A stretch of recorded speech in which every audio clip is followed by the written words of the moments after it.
front of me is OnePlus Go, and today I would like to show you how you can apply animated live wallpaper called Magic Fluid.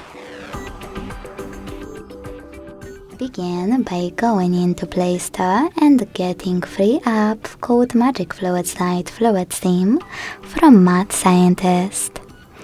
When it's ready, launch it, hit consent and mute the music by tapping on the bottom left corner.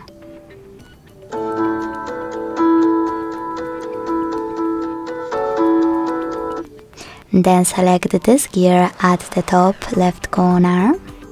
Manage all of those settings however you want to, and when you finish, click at the top right corner here, then bottom right corner, and finally set as live wallpaper. In the pop-up, hit yes, tap apply, and decide where you wish to apply it by clicking on one of those options, home screen or home screen and lock screen. So when I go back, as you can see, my wallpaper was successfully applied. Thanks so much for watching. If you enjoyed this video, leave a like, comment and subscribe. Bye!